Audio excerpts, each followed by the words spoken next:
नमस्कार दोस्तों, स्वागत है आपका अपने YouTube चैनल सिविल एजुकेशन में। और यहाँ देख सकते हैं कि एक ड्राइंग आपको शो कर रखी है, एलडी लिख रखा है। एलडी क्यों है और आज की वीडियो में क्या स्पेशल होने वाला है दोस्तों, ये ऑब्वियसली जो एक्सपीरियंस्ड पर्सन है, जिन्होंने सिविल इंजीनियरिंग से डिग्री किया हो या फिर डिप्लोमा किया हो, उनके लिए भी बहुत ज़्यादा फायदेमंद होने वाली है दोस्तों। और जो फ्रेशर्स हैं उनके लिए तो बहुत ही ज़्यादा उपयोगी होने वाली है। और जो अभी अभी जॉब को ज्वाइन कर रहे हैं उनके लिए भी ये बिल्कुल यूजफुल साबित हो सकता है। और जब आप साइट पे जाते हैं तो आपको कौन कौन सी चीज़ें ध्यान रखनी पड़ती हैं। और जैसे देख सकते हैं इस पिक में कि एक रेनफोर्समेंट है कॉलम की, और उसमें मेजरमेंट टेप लगा हुआ है। एक वर्कर ऊपर शटरिंग का काम कर रहा है। इन सारी चीज़ों को देखते हुए आप जब साइट पे जाते हैं तो इसमें गलतियां क्या क्या होती हैं दोस्तों, और कहां कहां आप स्ट्रक्चर में गलत कर सकते हैं, या फिर आपकी ड्राइंग कहाँ मिस्टेक हो सकती है, आपको कौन कौन सी चीज़ें देखनी चाहिए, इन सारी चीज़ों में आज की वीडियो में यही एक स्पेशल होने वाला है। साथ ही साथ इंटरव्यू के क्वेश्चंस भी हैं दोस्तों, जो साथ में आपको शेयर किए जाएंगे। और जब आप साइट पे जाएंगे तो इनसे बहुत ही ज़्यादा फायदेमंद होगा कि आप इंटरव्यू में भी आपसे पूछा जा सकता है। ये आज का टॉपिक इस तरह का होने वाला है। अब जैसे देख सकते हैं यहाँ भी प्रेजेंटेशन बनी हुई है दोस्तों। प्रेजेंटेशन के ऊपर यदि आप देखें तो ये देखिए इतनी सारी मैंने एक लिस्ट तैयार की है जो कि आप लोग के लिए फायदेमंद है। और आज का जो वीडियो है ये प्रॉपर रिटन फॉर्मेट में है दोस्तों कि आपको कैसे क्या करनी चाहिए। स्पेशली जब आप कॉलम की चेकिंग करने जाते हैं तो आप 3 गलतियां मेजर होती हैं। पहले मैं गलती आपको बता देता हूं गलतियां कौन कौन सी होती हैं। सबसे पहले यहां देख सकते हैं आप कि एक कॉलम का कोई वर्टिकल एलिवेशन दे रखा है, और यहां पे देखिए एक प्लान दे रखा है, सपोज कॉलम C5 का। अब प्रॉब्लम कहां आती है दोस्तों कि जब डाया चेंज होता है, नॉर्मली जैसे आपने देखे होंगे नॉर्मल जो बिल्डिंग होती है 1 या 2 फ्लोर की, उनमें क्या होता है कि बॉटम से लेके टॉप तक सिंगल रेनफोर्समेंट होती है। मींस आप एक डाया की कह सकते हैं। लेकिन जब मल्टी स्टोरी में चले जाते हैं तो कहां कहां ड्राइंग्स चेंज होती है ये आपको पता नहीं होता। और जब आप ड्राइंग देखते हैं तो वहां से आप एजम्पशन निकाल सकते हैं कि जैसे सपोज नीचे 20 डाया है तो हो सकता है सेकंड फ्लोर की रेनफोर्समेंट 16 डाया कर दे, फिर थर्ड पोर्शन की जो रेनफोर्समेंट है वो 20 डाया कर दे या फिर 25 डाया कर दे। आप कहेंगे इतना डाया का चेंज का वेरिएशन क्यों होता है? तो वेरिएशन इस वजह से होता है दोस्तों कि कॉलम की जैसे जैसे हाइट बढ़ती है और जैसे उनमें लेटरल स्लैब जो डाली जाती हैं या फिर फ्लोर स्लैब जो डाली जाती हैं, फ्लोर स्लैब पे जो लोड कमिंग जो आ रहे होंगे, भले लाइव लोड हो डेड लोड हो, उसके हिसाब से कॉलम की जो वर्टिकल रेनफोर्समेंट हैं उनके डिजाइन को चेंज किया जाता है। इस वजह से कभी कभी किसी कंडीशंस में आपको ये डाया वेरिएशन दिख सकता है कि सपोज फर्स्ट फ्लोर में 20 डाया, सेकंड फ्लोर में 25 डाया, फिर थर्ड फ्लोर में 16 डाया, फिर हो सकता है फोर्थ फ्लोर में आपका 30 डाया या 25 डाया यूज हो रहा हो। तो इससे बिल्कुल आप तो घबराइएगा नहीं, आपको प्रॉपर ड्राइंग देखनी है, ड्राइंग जो कहेगा वही आपको करना है। सेकंड जो गलती आती है कि जैसे यहां देख सकते 28 डाया 14 नंबर्स दे रखा है, 4 नंबर 25 डाया है रेनफोर्समेंट। वर्टिकल की बात कर रहा हूं दोस्तों, इसमें जो ब्लैक डॉटेड हैं वो आप देख सकते हैं 14 28 की है, और 4 नंबर जो डॉटेड नहीं है मींस व्हाइट कलर का जो सर्कुलर मार्क है वो 425 डाया का है। अब यहाँ प्रॉब्लम आती है कि जब आप साइट पे इनको देखते हैं तो कभी कभी वर्कर से क्या गलतियां होती हैं कि या तो 25 डाया रेनफोर्समेंट डल ही नहीं पाती है, और यदि डलती है तो बाई चांस मिसप्लेस डलती है। मिसप्लेस मींस जब आप देखते हैं तो वन साइडेड 4 है, अदर साइडेड 4 है। मिसप्लेस में हो सकता है कि आपकी या तो 25 डाया केवल 6 रेनफोर्समेंट डल जाए या 25 की जगह 20 डल जाए। तो ये आपको एश्योर करना है एज पर ड्राइंग से, और यही सबसे बड़ी बात होती है कॉलम में। ये आपको मैंने केवल वर्टिकल के लिए बता दिया कि वर्टिकल की चेकलिस्ट कैसे फाइंड आउट होती है। अब आज के जो कॉलम चेकलिस्ट होने वाले हैं दोस्तों, इसमें मैंने 2 पार्ट में बांटा है इसको। एक रेनफोर्समेंट चेकिंग में बांटा है, रेनफोर्समेंट चेकिंग के बाद शटरिंग चेकिंग में बांटा है। अब 2 पार्ट में करते हुए आज के वीडियो में जो होने वाला है ये रेनफोर्समेंट चेकिंग का वर्क होने वाला है दोस्तों, कि कौन सी आपसे गलतियां ना हो और कौन सा आप वर्क करें कि आपके लिए बहुत ही ज्यादा बेटर हो। और वीडियो जरूर पसंद आए तो दोस्तों लाइक करें, सब्सक्राइब करें, शेयर करें और बेल आइकन जरूर दबाएं। अब रेनफोर्समेंट चेकिंग में आते हैं कि latest drawing for given column. जैसा कि अभी आपको एक ड्राइंग दिखाया गया उसमें आप देख सकते हैं वो लेटेस्ट ड्राइंग थी, और कॉलम के लिए सबसे लेटेस्ट वही आपको देखना है कि कोई रेनफोर्समेंट तो चेंज नहीं हो रही, या फिर कहीं कुछ और डायमेंशन तो चेंज नहीं हो रहा है, या फिर आप ये भी देख सकते हैं कि कुछ अलग से कोई एक्स्ट्रा पार्ट तो उसमें नहीं एम्बेडेड किया गया है। सेकंड चीज आती है position of column as per coordinate और grid in latest drawing. Same आप देख सकते हैं दोस्तों कि जैसे ये प्रेजेंटेशन में सेंटर लाइन यदि मार्क कर दी गई है, जैसे लिखा भी है यहाँ पे चारों तरफ, तो आपको कॉलम का सेंटर निकाल के आपको centre line as per grid उसको सेट करना पड़ता है और फिर चेक करना पड़ता है। एग्जाम्पल के लिए यदि लूं कि ये यदि 1 ग्रिड आपने कंसिडर की है और ये 3 ग्रिड है,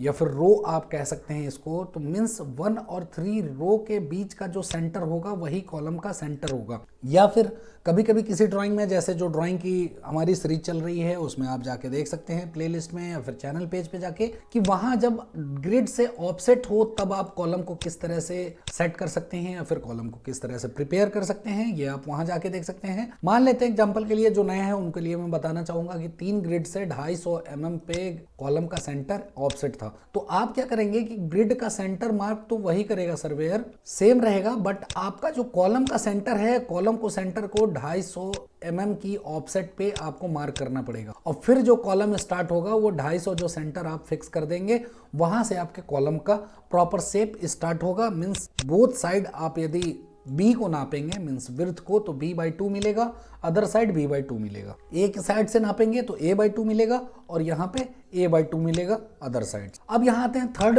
पॉइंट पे दोस्तों, जो कि आपको लिख के जाना चाहिए प्रॉपर साइड पे कि ये सारी चीजें आपको देखनी है। कभी यदि मिस गलती हो गई तो फिर कंक्रीट कास्ट होने के बाद आपके पास कोई चारा नहीं बचता है, फिर बहुत सारी रेमेडी करनी पड़ती है जो आपके लिए कॉस्टली और टाइम टेकिंग हो जाती है। अब column wall pedestal reinforcement and spacing as per given in drawing, कि आपने वर्टिकल देख लिए कितने थे, 14 नंबर्स थे 28 डाया का, और 8 नंबर है 25 डाया का। अब कहेंगे मैंने तो मार्क एक ही पे किया है, तो यहाँ 425 है दोस्तों, यहाँ भी 425 है, इसलिए मैं 8 नंबर बोल रहा हूँ। तो ये सारी चीजें आपको देनी है। फिर देखिए स्ट्रिप्स का जो स्पेसिंग है वो Y10 है 100/200 टाइज, मींस 100 की भी स्पेसिंग है और 200 की भी स्पेसिंग है। अब यहाँ आपको कंफ्यूजन होगी कि ये कैसे आइडेंटिफाई करें कि 100 की है कहाँ 200 की है। तो जैसे इस पिक में आप देख सकते हैं दोस्तों, ये ड्राइंग है, ये ड्राइंग में यहाँ देखिए इस ड्राइंग में क्लियरली शो कर रखा है दोस्तों कि Y10 100 UNO means unless otherwise noted, या फिर अनलेस नोटेड अदरवाइज आप इसको कह सकते हैं। और Y10 75 for C6 C6A C7 means जो ये कॉलम मार्क है उसके लिए जो 10 डाया की रेनफोर्समेंट है वो 75 mm के सेंटर टू सेंटर पे बंधेगी स्ट्रिप्स, और अदर जितनी भी हैं उनकी Y10 100 की स्पेसिंग पे बंधेगी। अब ये कहां तक बंधेगी ये आप देख सकते हैं, जो आपका फ्लोर लेवल है, फ्लोर लेवल से 750 अप तक आपकी 100 की स्पेसिंग होगी। उसके बाद देखिए यहाँ पे शो किया है इन्होंने कि Y10 20 डाया होगा, तो आपको ये दोनों ड्राइंग को कोरिलेट करना होगा और वहां से फिर आप चेक करके स्ट्रिप्स की स्पेसिंग निकाल सकते हैं। स्ट्रिप्स की स्पेसिंग के लिए देख सकते हैं दोस्तों इस तरह से आपको टेप लगाना पड़ता है, और टेप लगाने के बाद आपको प्रॉपर स्पेसिंग देखनी पड़ती है। आप कम से कम 1 मीटर या 500 की डिस्टेंस की जरूर स्ट्रिप्स चेक करें। और कभी कभी किसी कंडीशंस में होता है दोस्तों कि कॉलम का जो रेनफोर्समेंट होता है राफ्ट के एज के पास स्पेसिंग कम होती है और मिडिल पार्ट में स्पेसिंग स्ट्रिप्स की ज्यादा होती है, बट वो कंडीशन यहाँ पे नहीं है दोस्तों। तो ये आपको सारी चीजें एज पर ड्राइंग देखनी। फिर आते हैं verticality of column wall pedestal reinforcement. जो भी आप वर्टिकल रेनफोर्समेंट लगा रहे हैं वो प्रॉपर वर्टिकल है कि नहीं है, ये आप इजिली आंख के ही द्वारा देख सकते हैं दोस्तों। इसमें ज्यादा कोई चेकिंग की जरूरत नहीं होती है कि आप प्लम लगा के चेक करें, और ये आपको इजिली वर्क हो जाता है। फिर strips and proper lap of reinforcement layer for column as per drawing. Lap जैसे देख सकते हैं यहाँ पे LD और LD किया हुआ है, लेकिन यहाँ आप कहेंगे कि ये तो दोनों कंटिन्यूअस है, लेकिन आपको एक कोड के थ्रू मैंने वीडियो में भी बता रखा है दोस्तों कि जब भी 2 लैप होगी उनके बीच में 1.3 LD का गैप होना चाहिए। 1.3 LD मीन्स 0.3 LD का कोई लैप नहीं होना चाहिए। यदि आप सपोज यहाँ से लैप दे रहे हैं LD, तो सेकंड जो लैप होगा वो 0.3 LD छोड़ के फिर वो लैपिंग स्टार्ट होगी। ये चीज़ें आप बिल्कुल समझ रहे हैं, और ये चीज़ मैंने उसमें ब्रीफली बताया हुआ है, आप वहाँ जाके देख सकते हैं। और ये चेक करने के बाद आपके पास आता है special note for reinforcement and connecting tie beam dowel for other structure. अब कभी कभी किसी सिचुएशंस में, स्पेशली जब आप लिंटल का कोई स्ट्रक्चर आ जाता है आपके कॉलम में। तो क्या करना पड़ता है दोस्तों कि आप लिंटल को यदि आप कंटिन्यू करेंगे तो आपका वर्क थोड़ा स्लो होता है। तो प्रैक्टिकली क्या किया जाता है कि कॉलम को कर दिया जाता है और जो लिंटल के डॉवेल्स हैं उनको यहाँ से छोड़ दिया जाता है एज पर IS कोड के हिसाब से कि कितनी LD चाहिए और कितना लेंथ का अदर रेनफोर्समेंट छोड़ना है। तो इस तरह से डॉवेल छोड़ते हुए ये निकल जाना है। तो आपको ड्राइंग में ये जरूर ध्यान देना है कि किस जगह पे टाई भी मारी, किस जगह पे लिंटल भी मारा है, कहाँ पे कुछ ऑफसेट निकल रहे हैं या फिर कहाँ पे कुछ छज्जे निकल रहे हैं। ये सारी चीजें आपको कॉलम के साथ ही ध्यान देनी पड़ेगी जब आप रेनफोर्समेंट की चेकिंग कर रहे हैं। उसके बाद आता है proper cleaning of raft, slab, column, concrete surface. अब जैसा कि यहाँ आप देख सकते हैं दोस्तों कि इस राफ्ट में देखिए कितनी डस्ट आ चुकी है या फिर सॉइल आ चुकी है। केवल सीयर की हमें थोड़ा सा दिख रहा है पोर्शन, मींस कंक्रीट तो दिख रही है बट ये प्रॉपर क्लीन नहीं है। तो आप रेनफोर्समेंट चेक करने के बाद तुरंत अपने सुपरवाइजर्स को कहें या फिर अपने कॉन्ट्रैक्टर को कहें या फिर अपने